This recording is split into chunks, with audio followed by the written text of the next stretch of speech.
Estás escuchando Terror en tu idioma, con Carolina Ramos y Carlos Huerta. Bienvenidos al primer episodio de Terror en tu idioma, el podcast donde hablaremos de mitos y leyendas urbanas del puerto de Veracruz. Mi nombre es Carolina Ramos. Y mi nombre es Carlos Huerta, y hoy les hablaremos de la verdadera historia de la condesa de Malibrán. ¿Quién fue esta mujer? Pues existen muchas versiones sobre la leyenda que lleva su nombre, pero nosotros iremos más allá. Separaremos la realidad de la ficción y descubriremos qué fue lo que realmente sucedió. Pero para eso es necesario conocer la leyenda. ¿Están listos? Comencemos.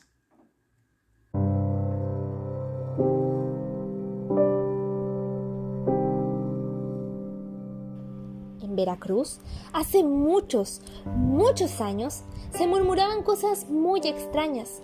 Se hablaba de una bruja que practicaba la magia negra y que habitaba en una humilde choza. De vez en cuando, en aquellos arenales en donde vivía la bruja, era vista una hermosa mujer, vestida de negro, algunas veces de blanco, porque quería que la bruja le quitara una maldición. Nunca se supo de dónde llegó esa rara mujer. Sabía la gente que el esposo era un conde de la corona española y que el lugar en donde vivían era una inmensa mansión con tintes de palacio real, en donde existía un gigantesco pozo que albergaba en el fondo grandes lagartos que eran alimentados con seres vivos. Aquella elegante y hermosa mujer que visitaba a la bruja era nada menos que la condesa de Malibrán. Así era conocida, porque su matrimonio con el conde le daba ese rango, lo de Malibrán por el nombre de su finca. El esposo, por motivos de trabajo, abandonaba el hogar por 2 o 3 meses, mismos que la condesa aprovechaba para coquetear con los hombres de su agrado. Como en todo el tiempo han llegado a Veracruz embarcaciones de todas partes del mundo, en aquella época en una de esas embarcaciones siempre había alguien que le agradaba a la condesa y le invitaba a su palacio, mismo que adornaba con toda elegancia y rodeada de sus esclavos organizaba fiestas rimbombantes. Aquellas fastuosas fiestas rebasaban las horas de la noche hasta el amanecer, y al término de la fiesta todos marchaban contentos por la gran diversión que habían gozado y todo volvía al silencio. Las puertas del palacio se cerraban, quedando solo el invitado por la condesa para hacerle compañía a ésta. Después de algunos días, la desaparición del joven marino se hacía notar. La condesa de Malibrán todas las tardes acostumbraba a pasearse por el pueblo en una lujosa diligencia, jalada por magníficos corceles y una elegante cochera. Cada vez que veía a algún joven de su agrado con atributos de simpatía, lo invitaba a su palacio para divertirse con él amorosamente. Pero el joven invitado también desaparecía misteriosamente. No quedaba rastro alguno para encontrarlo. Se dice también que había túneles que la trasladaban desde su hacienda hasta la ciudad de Veracruz, pues las puertas de la muralla se cerraban en la noche. Así podía escabullirse en la oscuridad, sin que nadie la viera. Ella, siempre orgullosa y a la vez humilde, seguía frecuentando a la bruja para rogarle que le quitara el maleficio de no poder tener hijos. Y la bruja, con ademanes implorantes, seguía pudiendo a las fuerzas del mal que la condesa pudiera concebir hijos. Después de tanta súplica maligna, la condesa se embarazó, naciendo al poco tiempo un monstruo que con solo el hecho de verlo aterrorizaba. Su cabeza era sumamente grande y con un solo ojo. En cada mano tenía 7 dedos y además defectuosos, largos y en lugar de uñas tenía garras, como las aves de rapiña. La condesa, al darse cuenta de lo que había procreado, sufría constantemente espasmos que la solían poner con cierta gravedad. Pero a pesar de tan cruel e infame castigo, seguía invitando a los jóvenes que le simpatizaban a las noches amorosas que pasaba con ellos. Tiempo después, en una noche fría y húmeda con presagios de desventura, el esposo de la condesa llegaba a su hogar. Él iba contento pensando en el encuentro con su mujer. Se veía ya entre sus brazos, disfrutando de sus tiernas caricias y halagando su hermosura y belleza. Pero cuando el criado abrió la puerta del palacio, su sorpresa fue enorme. En sus brazos el criado sostenía un bulto.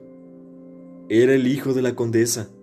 Era el pequeño monstruo que solo lanzaba espantosos gruñidos como queriendo hablar, como si quisiera decir algo.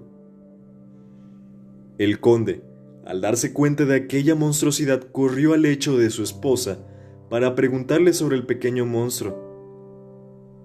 Pero otra sorpresa más desagradable recibiría al encontrar en el lecho de la esposa a un joven entregado a las caricias de ella. Lleno de cólera, el conde arremetió contra ellos. Al verse atacada la mujer, su cara se tornó áspera. Un rictus de amargura se apreciaba en ella, pues iba tomando las facciones de la bruja que visitaba. Su aspecto era horripilante. Sus ojos parecían dos cartones encendidos. Su cara estaba surcada por grandes arrugas. Sus colmillos resaltaban horrorosos. Sus cabellos revueltos y erizados parecían espinas prestas al ataque. El conde, al ver la transformación que tomaba su mujer, sintió un nudo en su garganta y con un miedo espantoso desenvainó su espada para enterrársela en el corazón a su amada, haciendo lo mismo con el joven que la acompañaba en sus amoríos. Una vez cometido el doble asesinato, fue al encuentro del criado y al encontrarlo le preguntó enfurecido a quién pertenecía ese monstruo que llevaba en los brazos. El criado, sumido en una gran tristeza, relata al conde que aquella horrible criatura era hijo de la condesa. Sin poder controlarse, el conde tomó aquel fenómeno por los brazos y lo arrojó con fuerza junto a los cadáveres de quienes minutos antes había asesinado.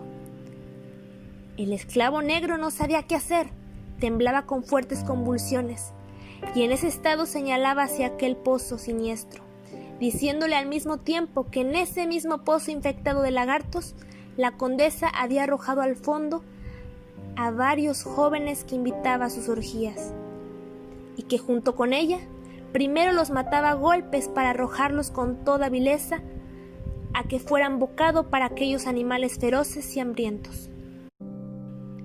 Al escuchar el conde todos los horrores que cometía su mujer, arrojó al fondo de aquel pozo los fríos cuerpos de quienes un día gozaron de los placeres del mundo y que acabaron en forma por demás grotesca. Cuando los cuerpos cayeron al fondo del pozo, una horrible risotada acompañada de largos lamentos que dejaban escucharse en el lúgubre y tétrico palacio, extendiéndose la carcajada y los lamentos por toda la campiña de Veracruz. Cuenta la leyenda que el conde se volvió loco y que se le veía seguido por las calles del pueblo gritando fuertemente: ¡Justicia, justicia! Y que muera la condesa de Malibran.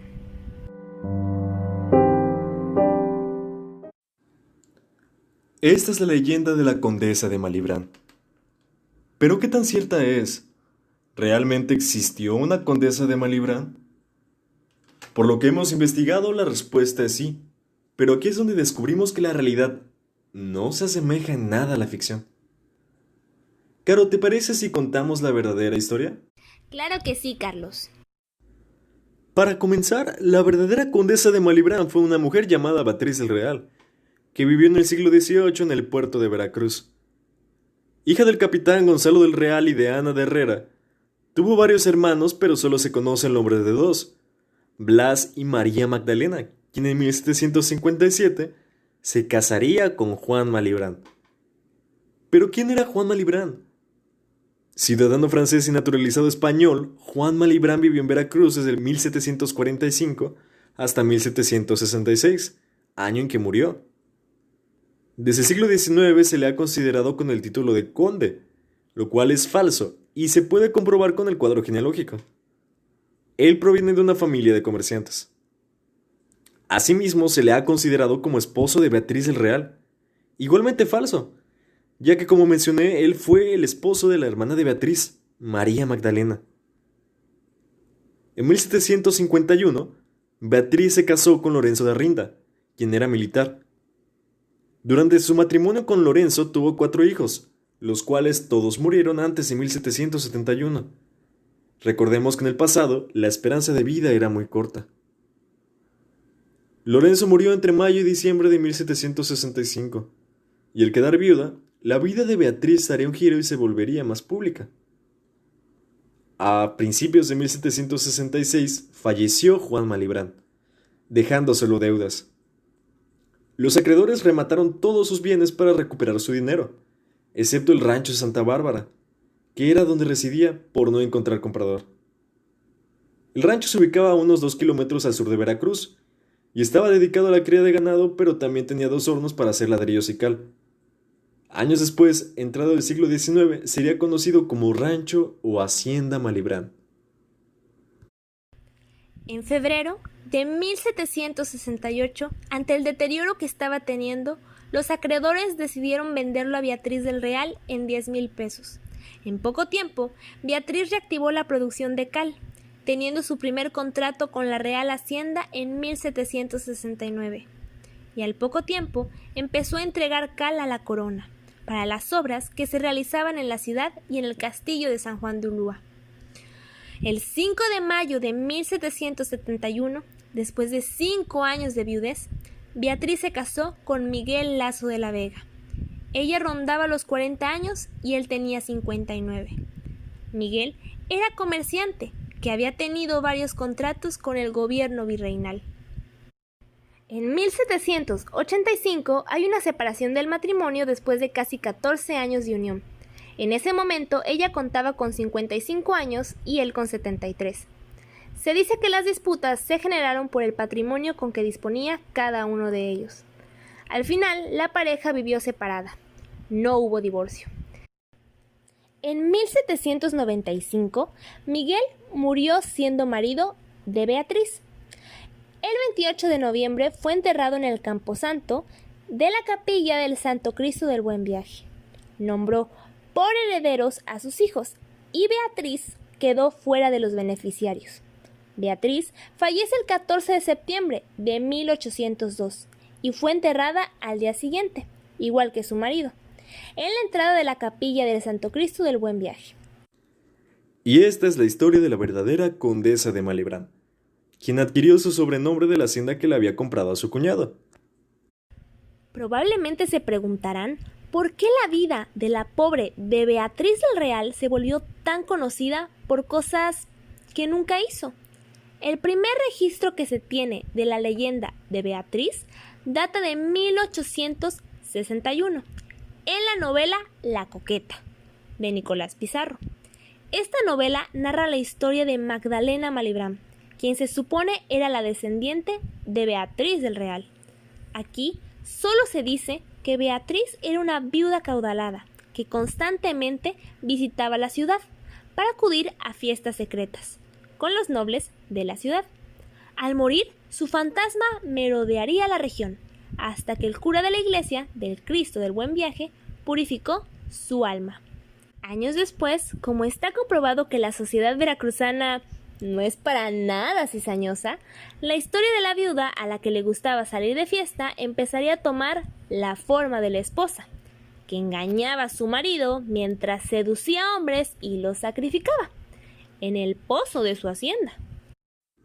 Oye, Caro, ¿sabías que la creencia de que dicha hacienda se encontraba en Boca del Río también es falsa? ¿Falsa? Sí, de hecho la hacienda que se encuentra cruzando el río Jamapa en realidad se llamaba San José Novillero y fue la que le dio el nombre a la localidad. Según Ricardo Cañas, que es el director del Museo de la Ciudad, la condesa de Malibrán jamás vivió ahí, pues esta hacienda le pertenecía a los monjes betlemitas. Y si no está ahí, ¿dónde se encuentra? La verdadera hacienda estaba donde hoy conocemos como Colegio Cristóbal Colón, entre la Fragua y Díaz Mirón, y se extendía desde ese punto hasta la laguna y mercado de Malibrán. Naturalmente no es coincidencia que tengan ese nombre. De hecho, la calle donde se encuentra el portón lateral de la primaria del Colón se llama Malibrán, debido a que ahí se encontraba el casco antiguo de la hacienda Malibran. En 1894 tiene una primera reducción porque parte se vendió para construir el cementerio particular veracruzano. Ya en el siglo XX, en 1913, se construyó el nuevo cementerio general veracruzano, que hoy conocemos como Reino Mágico. Pero esa será historia para otro episodio. Interesante. Probablemente muchos desconozcan esta historia, o al igual que yo, creían todavía que la hacienda se encontraba en Boca del Río, cuando no es así. Es por esta misma razón que los invito a estar pendientes de nuestros próximos capítulos, ya que estaremos subiendo más historias de terror de ciertos lugares de Veracruz. Y como ya nos adelantaste, en el próximo episodio estaremos hablando de Reino Mágico, un lugar verdaderamente aterrador y cuya historia no se pueden perder. Eso ha sido todo por el episodio de hoy. Mi nombre es Carlos. Y yo soy Carolina, y te esperamos en un nuevo capítulo de Terror en tu idioma.